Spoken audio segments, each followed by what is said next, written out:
Wasu mata su uku sun sha duka a jihar Kano yayin da aka samu tashin-tashina tare da barkewar rikici a wasu rumfunan zaɓe da ke faɗin jihar. Wasu 'yan daba sun kai hari a Caranci a wata rumfar zaɓe a ƙaramar hukumar Gwale, inda suka sace akwatin zaɓen suka kai wa kuma masu kaɗa ƙuri'u hari. Amma dai an yi nasara inda 'yan sanda suka iso suka fatattake su tare da kwato kuma akwatin.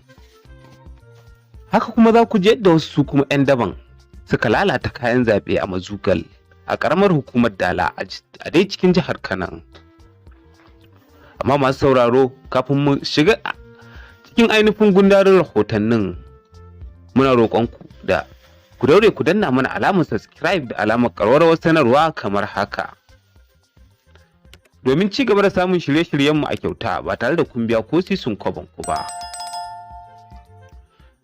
Sannan kuma muna roƙonku arzikin annabi, ku danna ma wannan bidiyon like tare da yin share domin 'yan uwa su gani. To ba tare da ɓata lokaci ba dai ga cikakkun rahotannin. A yayin da rahotanni ke ci gaba da fitowa game da zaɓen gwamnoni da ake gabatarwa a faɗin ƙasar ta Najeriya, wani rahoto da ɗumi-ɗuminsa ya bayyana, inda jaridar Legit NG ta ruwaito cewa wasu 'yan daba a jihar Kano a gundumar Caranci, ƙaramar hukumar Gwale, sun sace wani akwatin zaɓe kuma sun farmaki masu kaɗa ƙuri'u a rumfar zaɓen. Amma dai an yi nasara, 'yan sanda sun iso wajen sun fatattake su kuma sun kwato akwatin da suka sata. 'Yan daban dai sun bayyana a cikin mummunar kama, dauke da makamai irin wanda suka saba riƙewa a yayin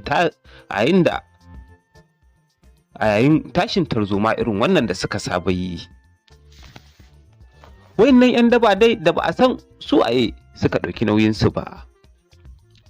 'Yan sanda dai sun samu nasarar fatattakar su sun kuma arce, inda bayan da 'yan sandan suka kwato akwatin da suka sata.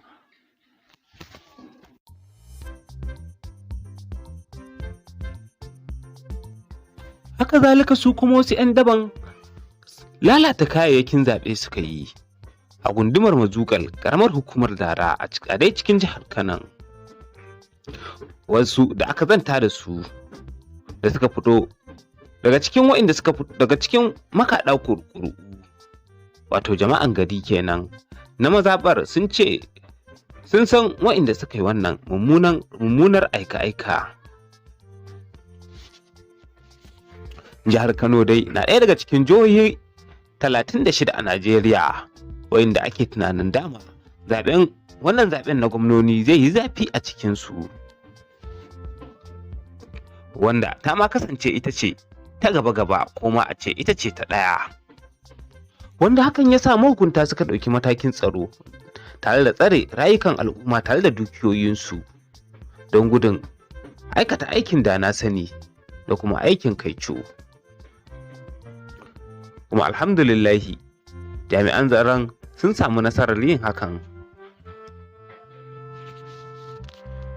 Wata majefiya ƙura a jihar Kano ta ci duka bayan ɗaga ƙuri'arta a fili a hannun sauran 'yan uwanta makaɗa ƙuri'u, majefa ƙuri'u. An ce dai suna zarginta ne da cewa ta sayarwa wasu jam'iyyun siyasa ƙuri'ar tata ne, jam'iyyar siyasa ƙuri'ar tata ne, wanda bayan dangwalewa kuma ta ɗaga sama a fili domin su ga cewa tabbas kuɗin da za su bata ba za su bata a banza ba. Aƙalla mata uku ne dai a jihar Kano suka ci irin wannan dukan. an ce ma a gundumar Giginyu nan ma ita ma wata matar ta ci duka kwatankwacin irin wannan sakamakon faruwar abu kwatankwacin irin wannan. To duka ɗan abin da muka iya zakulo muku kenan. Muna roƙonku da ku ci gaba da bibiyar wannan tasha tamu kuma ku daure ku yi mana subscribe idan ba kai ba a wannan tasha tamu mai albarka domin ci gaba da samun rahotanni da labaran duniya da ɗumi-ɗumin su kamar irin wannan.